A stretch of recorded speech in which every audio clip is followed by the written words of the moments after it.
Youth league സംസ്ഥാന അധ്യക്ഷൻ പാണക്കാട് മുനവർ അലി ശിഹാബ് തങ്ങൾ നമുക്കൊപ്പം തത്സമയം ചേരുകയാണ് പെരുന്നാൾ വിശേഷങ്ങളുമായി.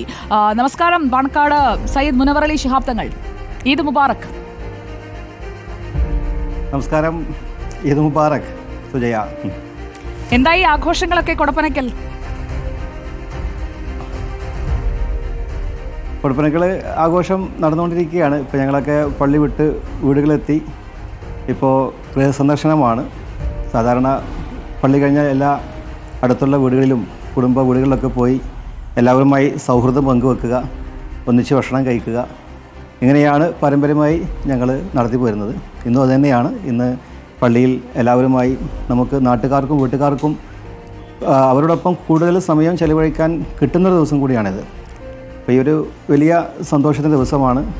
ഒരു വിശ്വാസിയെ സംബന്ധിച്ചിടത്തോളം അവൻ ഏറ്റവും കൂടുതൽ സന്തോഷിക്കേണ്ട ഒരു ദിവസം കൂടിയാണ്. അതുകൊണ്ട് ആ സന്തോഷം ഞങ്ങൾ പങ്കിട്ടുകൊണ്ടിരിക്കുകയാണ്. കഴിഞ്ഞ 29 ദിവസം എന്ന് പറയുന്നത് അത് വ്രതശുദ്ധിയുടെ ദിവസങ്ങളായിരുന്നു. അതിനുശേഷം പെരുന്നാളിലേക്ക് എത്തുമ്പോൾ ആ വ്രതശുദ്ധിയുടെ എല്ലാം ഒരു നന്മയും എത്തുന്ന ഒരു പെരുന്നാൾ ദിനം കൂടിയാണ്. അതോടൊപ്പം തന്നെ പങ്കുവയ്ക്കലിനെ കുറിച്ച് പറഞ്ഞല്ലോ. ഇന്നത്തെ ദിവസം കൂടുതലായും ആഘോഷത്തിനപ്പുറം ഒരു പങ്കുവയ്ക്കൽ, ഇല്ലാത്തവരിലേക്ക് എത്തിക്കൽ, അതൊക്കെ കൂടിയില്ലേ ഇന്നത്തെ ദിവസത്തിൻ്റെ ഒരു പ്രത്യേകതയായി? തീർച്ചയായും പെരുന്നാൾ ആഘോഷം എന്ന് പറയുന്നത് കേവലം സാധാരണ ആഘോഷങ്ങളെ പോലെയുള്ള അല്ലെങ്കിൽ പ്രത്യേക ദിവസങ്ങളെപ്പോലുള്ള ആഘോഷങ്ങൾ മാത്രമല്ല.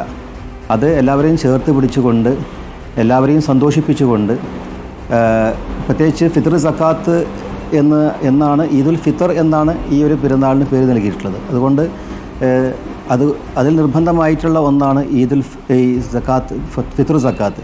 അതായത് സ്വന്തം ശരീരത്തിന് വേണ്ടി നമ്മൾ സക്കാത്ത് കൊടുക്കേണ്ട ദിവസം കൂടിയാണ്. അന്ന് ആരും പട്ടിണി കിടക്കാൻ പാടില്ല എന്നതാണ് തത്വം. അന്നത്തെ ഈ 29 ദിവസങ്ങൾ ദിനരാത്രങ്ങൾ ആരാധനയിൽ മുഴുകി നമ്മൾ ആത്മീയ നിർവൃതി നേടി ദൈവത്തിലേക്ക് എത്തുക എന്നുള്ള ഒരു വലിയ ലക്ഷ്യത്തിലേക്കാണ് നമ്മളൊക്കെ എത്തിച്ചേർന്നിട്ടുള്ളത്. ദൈവത്തിലേക്ക് എത്താനുള്ള മാർഗങ്ങളാണ് ആരാധനകൾ. ആ ആരാധനകളിൽ പ്രധാനപ്പെട്ട ഒരു ആരാധനയായിരുന്നു റമദാൻ. ആ റമദാൻ്റെ ഒരു പരിസമാപ്തി എന്നോണമാണ് ഇന്ന് ചെറിയ പെരുന്നാൾ ആഘോഷിക്കുന്നത്. അത് തീർച്ചയായും അതൊരു പ്രാർത്ഥനാ നിർഭരമായ ഒരു ആഘോഷമാണ്.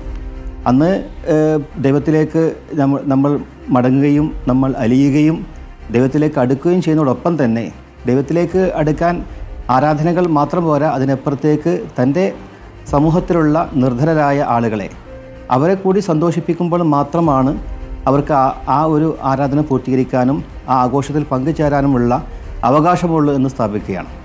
ഒരു പെരുന്നാൾ ദിവസത്തിലാണ് പ്രവാചകർ മുഹമ്മദ് സല്ലല്ലാഹു അലൈഹി വസല്ലം തങ്ങൾ പള്ളി വിട്ട് ഇറങ്ങി വരുമ്പോൾ ഒരു ബാലൻ കരഞ്ഞു വന്ന് പ്രവാചകൻ്റെ അടുത്ത് വളരെയധികം പ്രയാസപ്പെട്ട് കിടക്കുകയാണ്. എന്താണ് സംഭവിച്ചതെന്ന് ആ മകനോട് ചോദിച്ചപ്പോൾ, എൻ്റെ പിതാവ് ഒരു യുദ്ധത്തിൽ മരണപ്പെടുകയുണ്ടായി, എനിക്ക് മാതാവ് നഷ്ടപ്പെടുകയുണ്ടായി.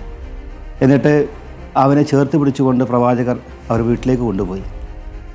അവരെ കുളിപ്പിച്ച്, ആ കുട്ടിയെ കുളിപ്പിച്ച് വസ്ത്രം ധരിപ്പിച്ച് എന്നിട്ട് പറഞ്ഞു, ഇനി മുതൽ ഞാനാണ് നിൻ്റെ പിതാവ്, ആയിഷ നിൻ്റെ മാതാവുമാണ്. അങ്ങനെയുള്ള ഒരു ചേർത്ത് പിടിക്കൽ. ഇവിടെ നമുക്കറിയാം, ഈ ഒരു സമയത്ത് അനാഥകളായിട്ടുള്ള ഒരുപാട് ആളുകളുണ്ട്. നമ്മുടെ വീടുകളിൽ മരണപ്പെട്ട പല ഗൃഹനാഥന്മാർ, അവർക്കൊക്കെ ചെറിയ മക്കളുണ്ട്. അപ്പോൾ അവരെയൊക്കെ ചേർത്ത് പിടിച്ചുകൊണ്ട് അവർക്കും പെരുന്നാൾ സന്തോഷം നൽകിക്കൊണ്ട് എല്ലാവരെയും സന്തോഷിപ്പിക്കുന്ന ഒരു ദിനമായിരിക്കണം. ഇന്ന് ആരും പട്ടിണി കിടക്കാൻ പാടില്ല എന്നുള്ളതാണ്. ഇന്ന് നോമ്പനുഷ്ഠിക്കൽ നിഷിദ്ധമാണ്. അപ്പോൾ എല്ലാവർക്കും സുഭിക്ഷമായി ഭക്ഷണം കഴിക്കാൻ അവസരം നൽകുകയും നല്ല വസ്ത്രം ധരിക്കാനുള്ള അവസരം നൽകുകയും ഒക്കെ ചെയ്തുകൊണ്ട് ലോകത്തിലുള്ള എല്ലാ വിശ്വാസികളും അവർ സന്തോഷിക്കുക. അതാണ് സന്തോഷത്തിൻ്റെ ദിനമാണ് ഈ ഒരു പെരുന്നാൾ ദിവസം എന്നത് തന്നെയാണ് ഇസ്ലാം വിവക്ഷിക്കുന്നത്. അപ്പോൾ ഇന്നത്തെ പെരുന്നാൾ ഗംഭീരമാകട്ടെ. ചെറിയ പെരുന്നാൾ ഒരു ആഘോഷ ദ്രവലായിരിക്കുമല്ലോ ഇപ്പോൾ വീട്ടിലെല്ലാവരും. അപ്പോൾ എല്ലാവർക്കും ആശംസകൾ റിപ്പോർട്ടർ കുടുംബത്തിൽ നിന്നും.